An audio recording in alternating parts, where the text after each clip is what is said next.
चलिए सबसे बड़ा मुद्दा देख रहे हैं, मैं हूं आपके साथ शुभम त्रिपाठी। 2024 के चुनाव से पहले सनातन धर्म को लेकर सियासी बवाल खड़ा हो गया है। इंडिया गठबंधन के अहम दल डीएमके के नेता और स्टालिन के बेटे उदयनिधि ने सनातन धर्म पर ऐसा विवादित बयान दिया जिसने देश की सियासत में भूचाल ला दिया। इस बयान के लिए बीजेपी ने पूरे इंडिया गठबंधन को लपेटे में ले लिया है और इसके पीछे इंडिया गठबंधन की रणनीति को जिम्मेदार ठहराया है। तो अब ये सवाल उठ रहा है कि आखिर राजनीति में बार बार धर्म को क्यों घसीटा जा रहा है, सनातन धर्म को आखिर क्यों बदनाम किया जा रहा है, धर्म के नाम पर आखिर राजनीति क्यों की जा रही है। और आज सबसे बड़ा मुद्दा में इसी पर हम चर्चा करेंगे। लेकिन उससे पहले जो सवाल उठ रहे हैं, सवाल यह है कि सनातन पर सवाल, 24 का सियासी बवाल, धर्म पर सवाल उठाओ, अपनी राजनीति चमकाओ, धर्म को बदनाम करो और वोट के लिए सियासी काम करो। इंडिया का मर्म निशाने पर, क्या हिंदू धर्म और धर्म के नाम पर राजनीति सही है, क्या यह सियासी नीति? ये तमाम वो सवाल है जिसका जवाब हम इस कार्यक्रम में तलाशेंगे। लेकिन उससे पहले कुछ प्रतिक्रियाएं सुनिए।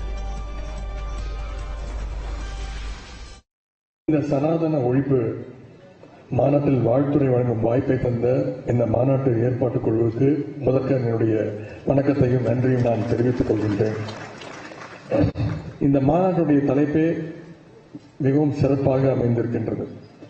சனாதன எதிர்ப்பு மாநாடு என்று போடாமல் சனாதன ஒழிப்பு மாநாடு என்று நீங்கள் இதை போட்டிருக்கிறீர்கள், இதை அழைத்திருக்கிறீர்கள், இந்த நிகழ்ச்சிக்கு பெயரிட்டீர்கள். அதற்கு என்னுடைய வாழ்த்துக்கள். சிலவற்றை நாம் ஒழிப்புத்தான் வேண்டும், எதிர்க்க முடியாது.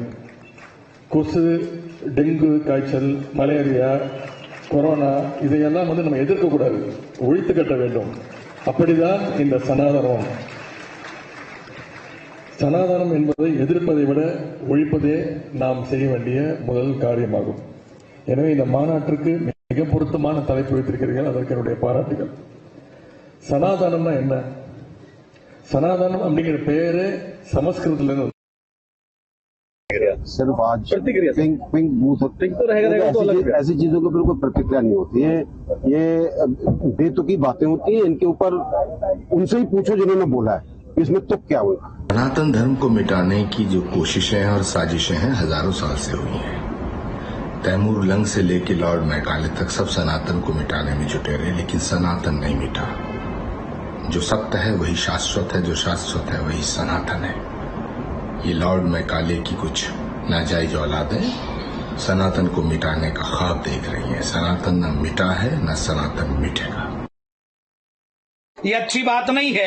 यह देश संविधान से चलता है, तो संविधान में सबको अधिकार दिया है अपने अपने तरीके से बात रखने का, लेकिन ये भी अधिकार नहीं दिया है कि किसी भी संस्कृति को, किसी भी धर्म को अपमानित करने का। निवेदन करना चाहता हूं मैं माननीय प्रधानमंत्री श्री नरेंद्र मोदी जी से, जैसे डेंगू मच्छरों का इलाज वैक्सीनेशन के माध्यम से हुआ, जैसे कोविड का इलाज, कोरोना का इलाज वैक्सीनेशन के माध्यम से हुआ, ऐसे ये देश विरोधी वक्तव्य देने वाले, देश विरोधी गतिविधि करने वाले स्टालिन तथा उनके सरकार में मंत्री उनके बेटे उदयनिधि के ऊपर त्वरित कार्यवाही, निष्पक्षता पूर्वक कार्यवाही की जानी चाहिए।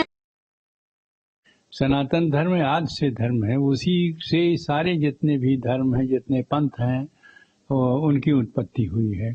उसको किसी भी कीमत से मिटाया नहीं जा सकता। चाहे खेल मंत्री उदयनिधि के साथ अनेकों आ जाए तब भी, चाहे पूरा विरोधी हो जाए, लेकिन वह जो सनातन धर्म है वह आज से आया है और अंत तक रहेगा। उन्होंने कहा है कि हिंदू सनातन को हम खत्म करेंगे। यूनान, मिस्र, रोमा सब मिट गए, जहां से कुछ बात है कि हस्ती मिटती नहीं हमारी। तो जिस हिंदू सनातन को मिटाने के लिए कितने आए और चले गए, उसको इंडिया गठबंधन के लोग अब मिटाना चाहते हैं। तो इन प्रतिक्रियाओं के जरिए आपने समझा कि कैसे ये पूरा मामला जो है वो अब गर्माता चला जा रहा है और लगातार लोगों के बयान सामने आ रहे हैं। हमारे साथ इस वक्त कांग्रेस से अजय वर्मा जुड़ रहे हैं, मीसम जैदी समाजवादी पार्टी से जुड़ रहे हैं, हाफिज नूर अहमद मुस्लिम धर्मगुरु हैं, आचार्य राज मिश्र हिंदू धर्मगुरु हमारे साथ जुड़ रहे हैं और बीजेपी से अब से कुछ देर में हमारे साथ आलोक वत्स भी जुड़ जाएंगे। आप सभी का बहुत स्वागत है। सबसे पहले आचार्य राज मिश्र, मैं आपसे ये समझना चाहूंगा कि जो ये बयान दिया गया है, स्टालिन के बेटे ने जो ये बयान दिया है, क्या कुछ इसके पीछे की सोच है, क्यों ये दिया गया होगा, क्या समझते हैं आप? सबसे पहले तो उन्होंने एक काम किया है, सनातन धर्म पर बयान दिया है, हिंदू धर्म पर बयान दिया है। कारण बस यही बयान किसी और धर्म पर अब तक दिया होता है ना, तो सिर कलम हो जाता। एक ध्यान रखिए, अब तक सिर कलम करने का आदेश आ चुका होता और हो सकता है कि सिर कलम हो जाता। और उनको मैं बताना चाहता हूं बहुत क्लियरिटी से कि सनातन धर्म को मिटाने वाले, सनातन धर्म को मिटाने वाले खुद मिट गए। बहुत लोग आए सनातन धर्म को मिटाने के लिए और मिटाते मिटाते खुद मिट गए, लेकिन सनातन धर्म नहीं मिटा। तो सबसे पहले एक इस देश में, चाहे अभी कुछ दिन पहले आप श्री रामचरितमानस जलाने की बात करते हैं, श्री रामचरितमानस की पंक्तियां जलाई गई, या हिंदुत्व पर कुछ महीने पहले, कुछ दिन पहले जो है प्रश्न चिन्ह उठाया गया। तो आज लोगों के लिए एक सॉफ्ट टारगेट बना दिया गया है। और अब तो ये सारे गिद्ध एकत्रित हो गए हैं, बहुत सारे गिद्ध आकर के एकत्रित हो गए हैं कि किस प्रकार हिंदुओं को बदनाम करो और किस प्रकार सनातन धर्म को बदनाम करो और बदनाम करके और यहाँ पर वोट पाओ। ये तो हमारी मैं कह सकता हूँ शायद हमारी हिंदुओं की कमी है कि हम ऐसे दुष्टों को, ऐसे राक्षसों को पालते हैं, ऐसे दुष्टों को, ऐसे राक्षसों को राजनीति नहीं, वो तो उनके पिताजी तो वहाँ मुख्यमंत्री हैं, सनातन धर्म जैसे धर्म वहाँ तो उनकी स्वीकारोक्ति है, राजनीति को चमकाना चाहते हैं। मेरा सिर्फ एक ही शब्द है, सबसे पहले तो ये सनातन धर्म का अपमान ही नहीं है, ये संविधान का अपमान है। आप लोग जानते हैं कि संविधान पर भगवान राम की फोटो छपी हुई है, सनातन धर्म की फोटो छपी हुई है। जो सनातन धर्म बात करता है सर्वे भवन्तु सुखिनः सर्वे सन्तु निरामया का, जो सनातन धर्म कहता है परहित सरित धर्म नहीं भाई, ठीक है, मैं सनातन धर्म के प्रति इस प्रकार की बातें करना। ठीक है, वापस आऊंगा आपके पास। हाफिज नूर साहब, मैं आपके पास आऊंगा। हाफिज नूर साहब, मैं आपसे ये समझना चाहता हूं, क्योंकि आप पहले भी हम लोग कई बार बात कर चुके हैं, कई बार ऐसे गंभीर विषयों पर भी आपकी टिप्पणी आई है, और आप धर्मगुरु भी हैं। जिस तरीके से जो ये बयानबाजी की गई है, क्या इसके पीछे की वजह हो सकती है? क्या सोच रहे हैं आप? बहुत ही घटिया मानसिकता ही योगी है। ये एक संवैधानिक पद पर बैठा हुआ शख्स, उसका बेटा अगर इस तरीके से किसी धर्म के लिए इस तरह के अल्फाज अगर बोले और इस तरह के जुमले कहे, तो ये कहीं निंदा ही नहीं, ऐसे शख्स के खिलाफ कार्रवाई होनी चाहिए। तो कोई हो, मेरा सीधा मतलब यह है कि जो अगर आप अपने मजहब के पक्के हैं, आपको अपने मजहब पर यकीन है, आप दूसरे मजहब पर कभी उंगली नहीं उठाओ। ये हमारा मानना है। ये जो उन्होंने हरकत की है, जो उन्होंने, देखिए राजनीतिकरण कीजिए, आप राजनीति करना अलग बात है। आपने इंडिया के नाम से गठबंधन बनाया, आपने आपकी लड़ाई एनडीए से, भाजपा से, किसी से लड़ी है, लेकिन ये तरीका नहीं सही है कि आप धर्म के नाम पर धर्म का चश्मा आप लगा रहे हैं। आप सीधे सनातन धर्म भाई, अभी जल्द ही आचार्य वो है एक आपके यहाँ धीरेन्द्र शास्त्री जी, उन्होंने कहा कि सनातन धर्म जो है वो धर्म है, बाकी पंथ है। हमने इस पर भी एतराज किया, भाई अपने धर्म की बात आप करिए, आप दूसरे धर्म को उंगली आप ना उठाइए, अपने धर्म की तारीफ करिए। अभी मुझसे पहले आचार्य जी बोल रहे थे, उन्होंने सीधा हमें को बना के निशाना कि भाई किसी और धर्म के बारे में बोलते तो सरकलम होने की नौबत आ जाती। आपको आपको रोका किसने? गलत है तो गलत है, संवैधानिक तरीके से उन पर कार्रवाई कराइए, गिरफ्तार कराइए। और जितने भी साधु संतों, बिल्कुल, मैं आपकी कुछ बातों से आपने अभी बयान आपने सुनाया है जी, वो उन लोगों का एतराज सबका सही है। हजारी साहब, मैं आपकी कुछ बातों से बिल्कुल सहमति रखता हूं, जिस तरीके से आपने इस वक्तव्य पर अपनी बात रखी है। लेकिन मैं आपसे समझना चाहता हूं, एक ये ट्रेंड सा बन गया है, ना सिर्फ मैं हिंदुओं की बात कर रहा हूं, किसी भी धर्म के बारे में बुरा बोलने वाले, और खासतौर पर राजनेता ऐसा करते हैं अपनी राजनीतिक रोटियां सेकने के लिए, क्या वो दक्षिण हो, क्या वो उत्तर हो, क्या वो पूर्व हो, या कोई दिशा हो, हर क्षेत्र में, हर स्टेट में ऐसे लोग हैं जो धर्म को निशाना बनाकर अपनी राजनीतिक रोटियां सेकते हैं। आप जैसे लोग, मेरे जैसे लोग, या बहुत सारे लोग इसको अलग अलग तरीके से पेश करने की कोशिश करते हैं, आपस में लड़ाइयां होती हैं, मारकाट भी होती है, और सिर्फ इसका खामियाजा उठाना पड़ता है जनता को। क्या ऐसा है? बिल्कुल सही भाई, बहुत अच्छा सवाल किया आपने। एक तरह का ट्रेंड बन गया, हकीकत में बन गया ये पूरे भारत में। इस बार देखिए, ये कहीं ना कहीं आप माने या न माने, ये भारतीय जनता पार्टी की अनदेखी है। भारतीय जनता पार्टी ने पूरा चुनाव, पूरी राजनीति धर्म के नाम पर की है। तो इसीलिए आज ये देखना पड़ रहा है। ऐसे लोग आते कहां से, हुजूम पे कैसे आते हैं, जो किसी का धर्म पर उंगली उठाकर राजनीति कर रहे हैं। ऐसे लोगों पर देखिए कार्रवाई नहीं हो रही है, चाहे वो इस्लाम पर बोलने वाले हो। प्रवक्ता अभी तक जुड़ नहीं पाए, जैसे ही जुड़ेंगे तो हम हमसे ये सवाल आपका जरूर पूछेंगे। अभी स्वामी प्रसाद मौर्य जी हैं, उन्होंने पता नहीं क्या क्या बोल दिया साहब। उनके लिए डिबेटें तो होती है, उनके लिए बातें तो होती है, लेकिन कार्रवाई नहीं होती है। मैंने भी कई बार कार्रवाई नहीं होती है। क्यों नहीं होती कार्रवाई भाई? अगर वो गलत कर रहे हैं तो कार्रवाई कीजिए। बिल्कुल ठीक बात है। अभी बीजेपी प्रवक्ता जैसे ही जुड़ेंगे मैं उनसे ये सवाल पूछूंगा। ठीक है। अजय वर्मा हमारे साथ कांग्रेस से जुड़े हुए हैं और बीजेपी प्रवक्ता आलोक वत्स भी हमारे साथ जुड़ गए हैं।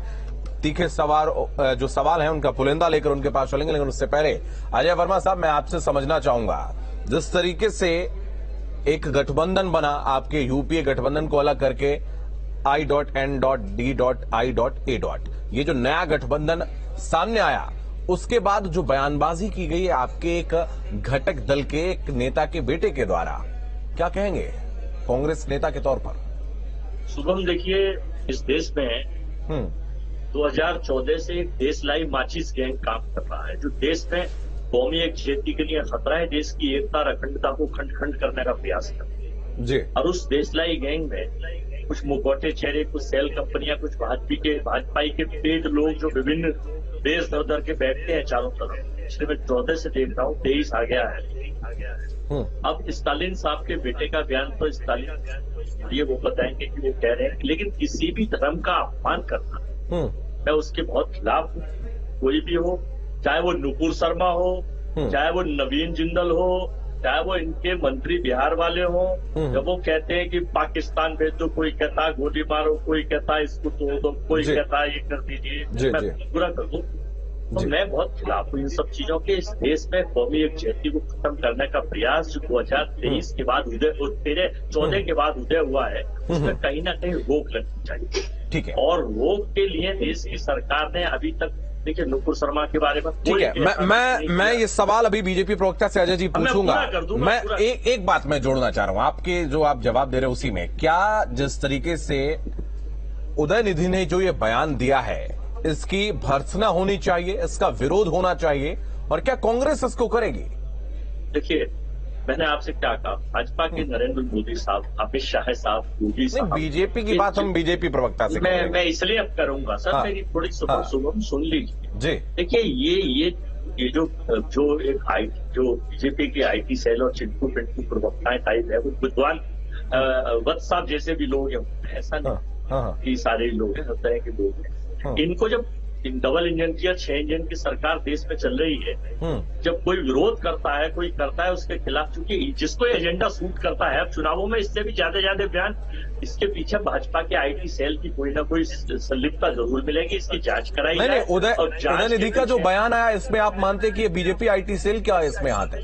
हाँ, इसमें संलिप्तता पाई जाएगी, लोग बता रहे हैं मुझे, मैं नहीं कह रहा जी। वो इसलिए बता रहे हैं कि IT, देखिए, ED और CBI, इसमें कोई ये वीडियो कोई ऐसा नहीं है, ये 50 जगह वीडियो चल रहा है, हर जगह से चल रहा है। हाँ, और एक उन्होंने अपने भाषण के दौरान ये बोला। जी शुभम, सुन लीजिए जी।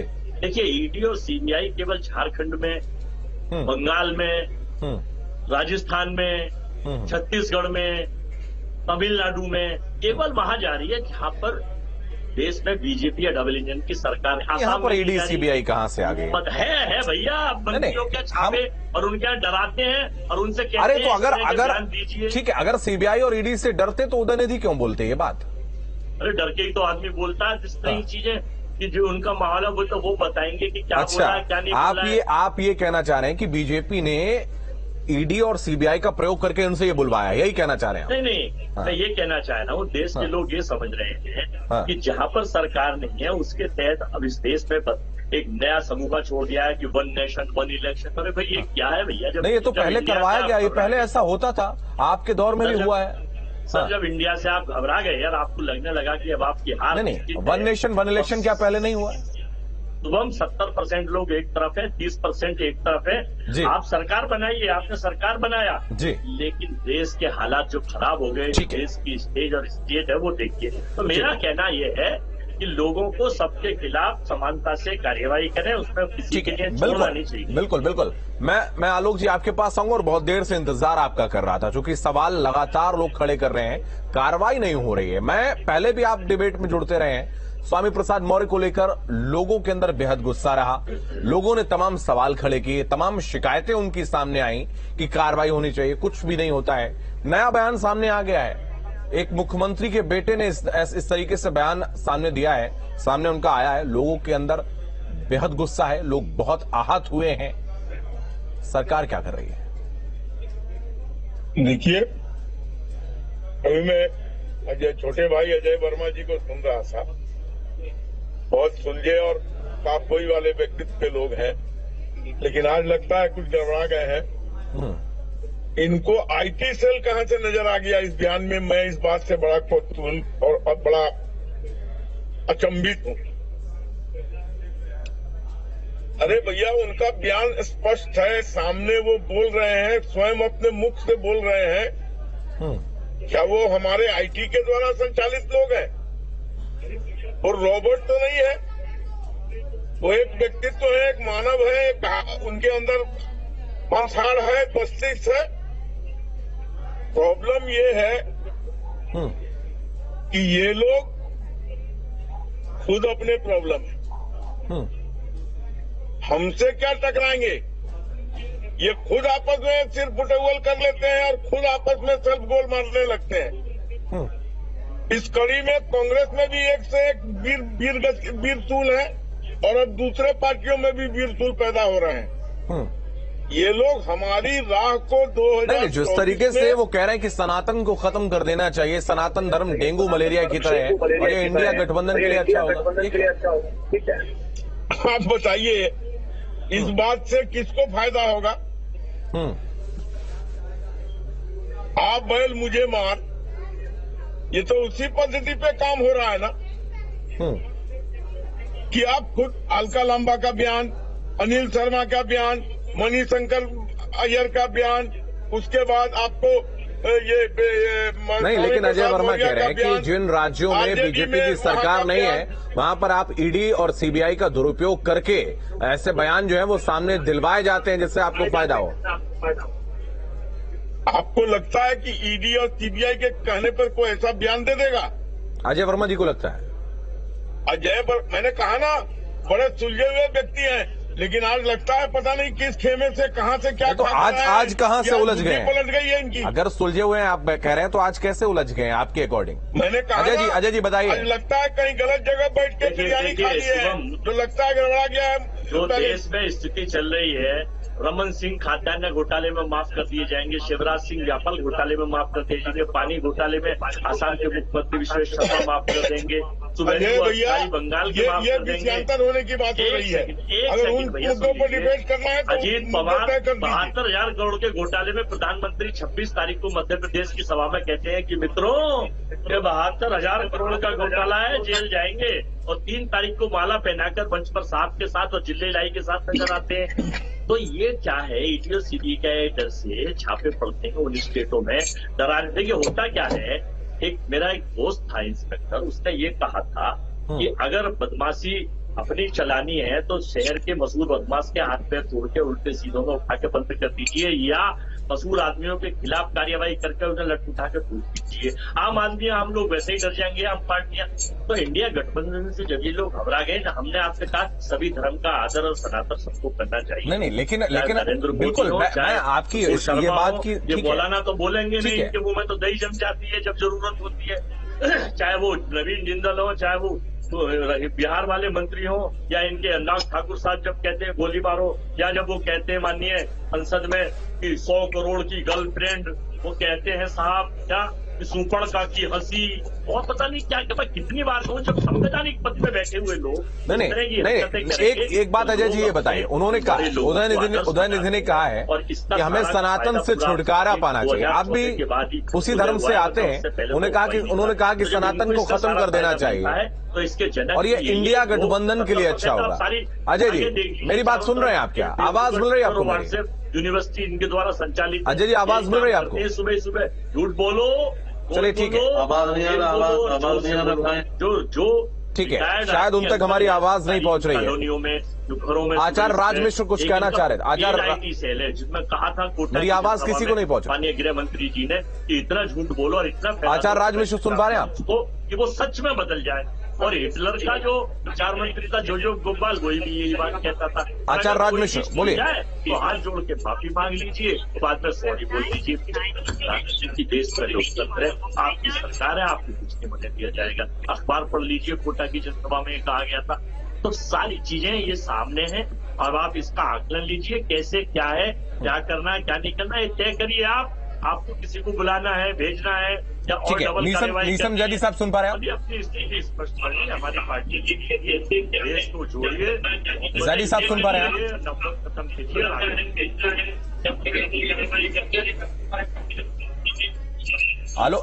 आलोक जी आवाज आ रही है? हेलो, आलोक जी सुन पा रहे हैं? ऑडियो खत्म हो गया है। हेलो, चलिए, तो लगातार इस पूरे घटनाक्रम को लेकर सवाल खड़े हो रहे हैं, प्रतिक्रियाओं का दौर जारी है। और क्या सनातन को खत्म करने की उनकी राजनीतिक रणनीति है, ऐसा जेपी नड्डा ने कहा है। और करोड़ों सनातनियों की आस्था पर यह कुटाराघात है, ऐसा आचार्य प्रमोद कृष्णन का कहना है। और सनातन धर्म का अपमान कर रहा है इंडिया गठबंधन, ऐसा अमित शाह ने कहा है। तो लगातार अब ये सवाल खड़े हो रहे हैं, लेकिन जवाब कौन देगा, ये भी बड़ी बात है। उदयनिधि, जो कि करुणानिधि के पौत्र हैं और तमिलनाडु के मुख्यमंत्री एम के स्टालिन के बेटे हैं, उनका जो बयान है उसको लेकर अब पूरे देश में जो है वो विवाद छिड़ गया है। और हर कोई अपने अपने तरीके से इसका जवाब देने की कोशिश कर रहा है, जिस पर आज हम चर्चा कर रहे हैं। अजय वर्मा जी सुन पा रहे हैं आप? चलिए, उन तक हमारी आवाज नहीं पहुंच रही, हम जुड़ने की कोशिश करेंगे हमारे जो तमाम मेहमान हैं उनसे। तो लगातार ये बयान सामने आने के बाद अब लोगों की प्रतिक्रियाएं आ रही हैं। और क्या चुनाव से पहले जानबूझकर ये बयान दिया गया है, ये एक बड़ा सवाल है। और उदयनिधि स्टालिन जो है, ये छोटे स्टालिन कहे जाते हैं, ये तमिलनाडु में इनका एक अपना अलग इतिहास भी रहा है, ऐसे बयानों के लिए जाने भी जाते हैं। लेकिन इस बार जो उन्होंने बयान दिया, उसमें खासतौर पर एक धर्म को उन्होंने टारगेट किया है और उन्होंने कहा कि सनातन को खत्म कर देना चाहिए। तो उन्होंने कहा कि डेंगू कोरोना जैसी बीमारी से उन्होंने तुलना की है और कहा कि ऐसी चीजों का विरोध नहीं करना चाहिए, बल्कि नष्ट कर देना चाहिए। क्या कुछ कहा था उदयनिधि ने, सुनाते हैं आपको। இந்த சனாதன ஒழிப்பு மாநாட்டில் வாழ்த்துறை வழங்கும் வாய்ப்பை தந்த இந்த மாநாட்டு ஏற்பாட்டு குழுவுக்கு முதற்க என்னுடைய வணக்கத்தையும் நன்றியும் நான் தெரிவித்துக் கொள்கின்றேன். இந்த மாநாட்டுடைய தலைப்பே மிகவும் சிறப்பாக அமைந்திருக்கின்றது. சனாதன எதிர்ப்பு மாநாடு என்று போடாமல் சனாதன ஒழிப்பு மாநாடு என்று நீங்கள் இதை போட்டிருக்கிறீர்கள், இதை அழைத்திருக்கிறீர்கள், இந்த நிகழ்ச்சிக்கு பெயரிட்டீர்கள். அதற்கு என்னுடைய வாழ்த்துக்கள். சிலவற்றை நாம் ஒழிக்கத்தான் வேண்டும், எதிர்க்க முடியாது. கொசு, டெங்கு காய்ச்சல், மலேரியா, கொரோனா இதையெல்லாம் நம்ம எதிர்க்கக்கூடாது, ஒழித்து கட்ட வேண்டும். அப்படிதான் இந்த சனாதனம். சனாதனம் என்பதை எதிர்ப்பதை விட ஒழிப்பதே நாம் செய்ய வேண்டிய முதல் காரியமாகும். எனவே இந்த மாநாட்டிற்கு மிக பொருத்தமான தலைப்பு வைத்திருக்கிறீர்கள், அதற்கு என்னுடைய பாராட்டுகள். சனாதனம்னா என்ன? சனாதனம் அப்படிங்கிற பேரு சமஸ்கிருதத்துல सिर्फ आज पिंक बूथ ऐसी चीजों के ऊपर कोई प्रतिक्रिया नहीं होती है। ये बेतुकी बातें होती हैं, इनके ऊपर उनसे ही पूछो जिन्होंने बोला है, इसमें तुक क्या हुआ। सनातन धर्म को मिटाने की जो कोशिशें और साजिशें हैं हजारों साल से हुई हैं। तैमूर लंग से लेकर लॉर्ड मैकाले तक सब सनातन को मिटाने में जुटे रहे, लेकिन सनातन नहीं मिटा। जो सत्य है वही शाश्वत है, जो शाश्वत है वही सनातन है। ये लॉर्ड मैकाले की कुछ नाजायज औलादें सनातन को मिटाने का ख्वाब देख रही हैं। सनातन न मिटा है, न सनातन मिटेगा। ये अच्छी बात नहीं है। यह देश संविधान से चलता है तो संविधान में सबको अधिकार दिया है अपने अपने तरीके से बात रखने का, लेकिन ये भी अधिकार नहीं दिया है कि किसी भी संस्कृति को, किसी भी धर्म को अपमानित करने का। निवेदन करना चाहता हूं मैं माननीय प्रधानमंत्री श्री नरेंद्र मोदी जी से, जैसे डेंगू मच्छरों का इलाज वैक्सीनेशन के माध्यम से हुआ, जैसे कोविड का इलाज, कोरोना का इलाज वैक्सीनेशन के माध्यम से हुआ, ऐसे ये देश विरोधी वक्तव्य देने वाले, देश विरोधी गतिविधि करने वाले स्टालिन तथा उनके सरकार में मंत्री उनके बेटे उदयनिधि के ऊपर त्वरित कार्रवाई, निष्पक्षता पूर्वक कार्यवाही की जानी चाहिए। सनातन धर्म आज से धर्म है, उसी से सारे जितने भी धर्म हैं, जितने पंथ हैं, उनकी उत्पत्ति हुई है। उसको किसी भी कीमत से मिटाया नहीं जा सकता, चाहे खेल मंत्री उदयनिधि के साथ अनेकों आ जाए तब भी, चाहे पूरा विरोधी हो जाए, लेकिन वह जो सनातन धर्म है वह आज से आया है और अंत तक रहेगा। उन्होंने कहा है कि हिंदू सनातन को हम खत्म करेंगे। यूनान मिस्र रोमा सब मिट गए जहां से, कुछ बात है कि हस्ती मिट्टी नहीं हमारी। तो जिस हिंदू सनातन को मिटाने के लिए कितने आए और चले गए, उसको इंडिया गठबंधन के लोग अब मिटाना चाहते हैं।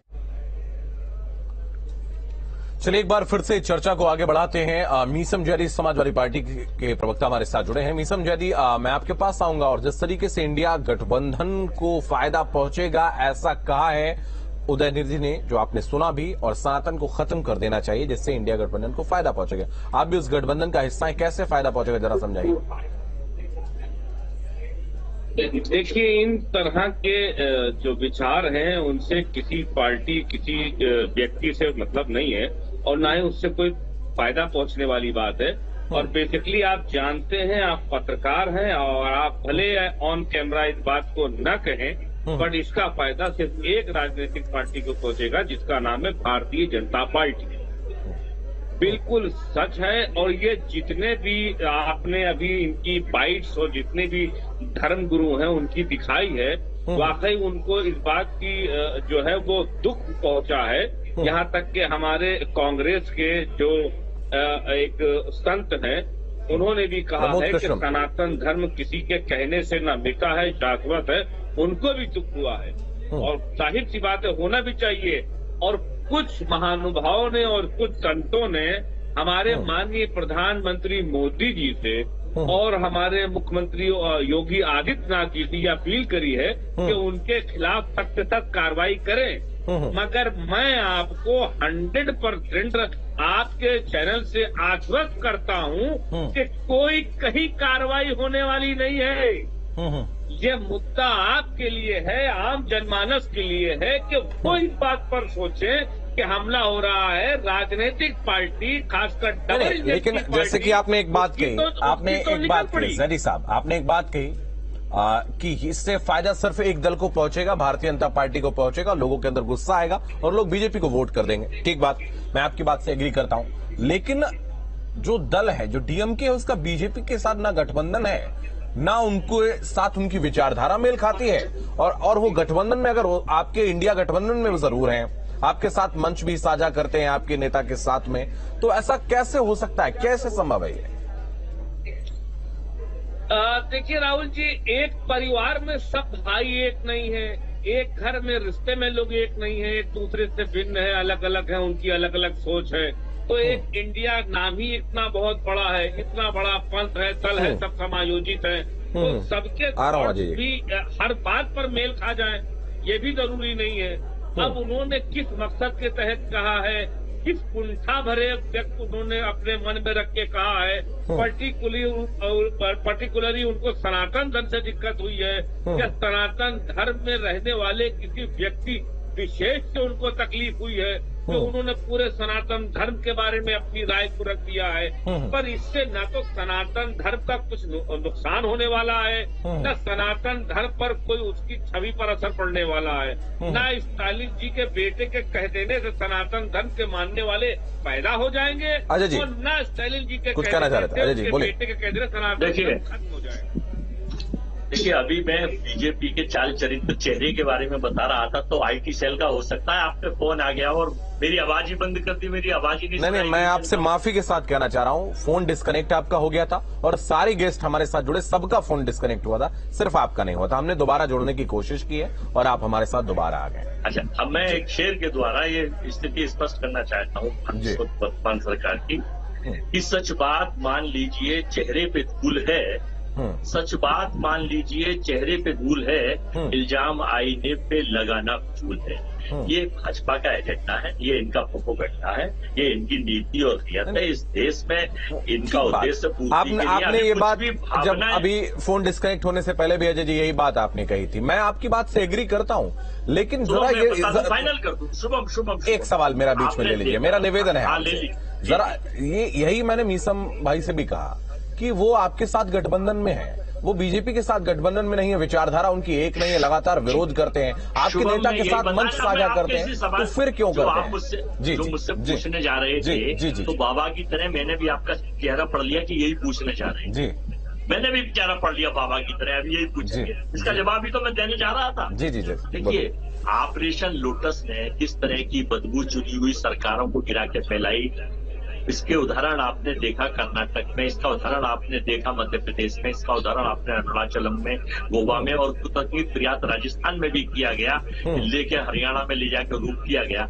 क्या ऑपरेशन लोटस के इन्होंने उन सरकारों में प्रयास नहीं किया कि आप हमारे गठबंधन में आइए? पीड़ा तो इसलिए है इनको कि जब इंडिया का गठबंधन 28 दलों का हो गया तो हमारे पास 14-15 करोड़ वोट के लोग जुड़ गए और इनके 38 दल होने पर भी 2 करोड़ वोटों का फायदा हुआ है, तो बाजी पलट गई, 70 और 30 का मामला हो गया। तो इसके लिए अभी तो नए बयान आएंगे। सतपाल मलिक साहब गवर्नर साहब इन्हीं के रहे थी राज्यों के, उनके बयान सुन लीजिए कि ये कुछ भी करा सकते हैं, किसी स्तर तक भी जा सकते हैं। सरकार और सरकार के जवाब दीजिए आलोक जी, जवाब दीजिए।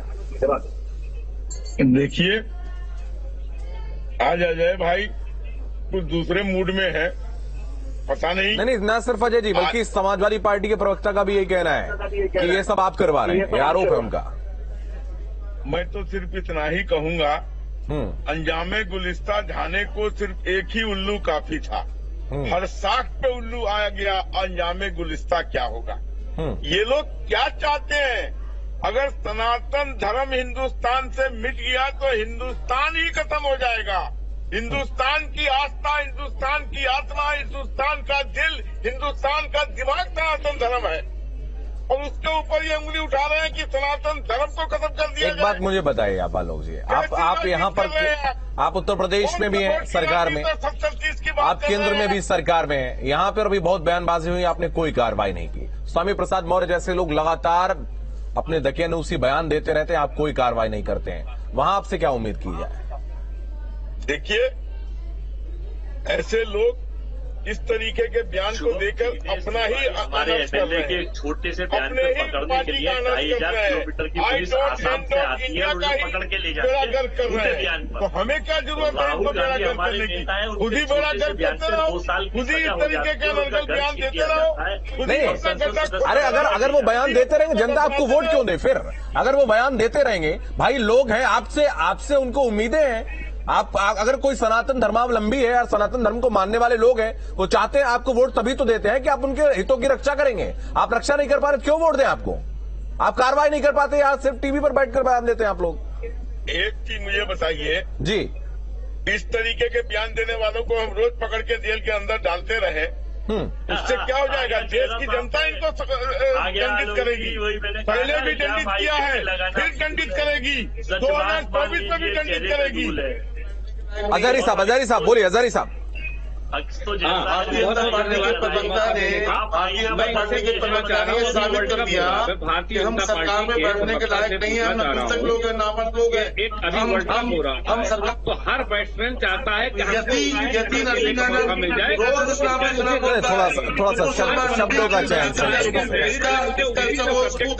इस पर मुझे कमांड है। तो भारतीय जनता पार्टी भी चाहती है आचार्य राजनेश बोले पहले हमें उसी तरह की पिच मिले, सबसे पहले हमारी सिर्फ बैटिंग हो, और वो है सबसे पहले इनको वो है मदद, वो है फन, और जिससे वो मुस्कुरा भी रहे हैं कहीं ना कहीं। जरी साहब रुकिए, जरी साहब बोले, थोड़ा सुनने की भी जल्दी बोलिए, समय बहुत कम बचा है, जल्दी बोलिए, आखिरी मिनट है, बोलिए। सुनने की भी आदत डाल दीजिए। और कांग्रेस के प्रवक्ता, मजबूरी ये है कि भाजपा के लोगों से इनकी दुकान चल रही है, अब इनका ज्ञान भी बेकार है, देश को ज्ञान दे तो कम से कम बहुत अच्छा चलेगा। डिबेट में बैठते हैं तो इसी प्रकार आज सनातन के विरोध में उगलते हैं, आपको हमेशा यही उगलते हुए देखा है। लेकिन बताना चाहता हूं कि जो आपके नेता ना धोती और जनेऊधारी जो ब्राह्मण बन जाते हैं ना, जनता इस जनेऊधारी जो अंत में ब्राह्मण बनने का काम है वो यही पूरा करेगी, 2024 में पूरा करेगी। चलिए ठीक है, आप इस प्रकार, ठीक है, समयावधि की वजह से आपको माफी के साथ मैं रोकना चाह रहा हूं। आप सभी का बहुत धन्यवाद हमारे साथ जुड़ने के लिए। सवाल यही खड़ा होता है, इस तरीके के बयान चुनाव से ठीक पहले आना शुरू हो जाते हैं, किसी को फायदा मिलता है, किसी को नुकसान होता है, लेकिन इस पूरे घटनाक्रम, इस पूरे कालचक्र के बाद अगर कोई परेशान होता है, किसी को सबसे ज्यादा जो आहत होते हैं वो कौन होते हैं? वो होती है जनता या फिर उस धर्म के मानने वाले लोग। क्या उनके हितों की रक्षा सरकार को नहीं करनी चाहिए? ये एक बड़ा सवाल है और इसी सवाल के साथ आपको छोड़ जाते हैं इस खास कार्यक्रम में। फिलहाल इतना है।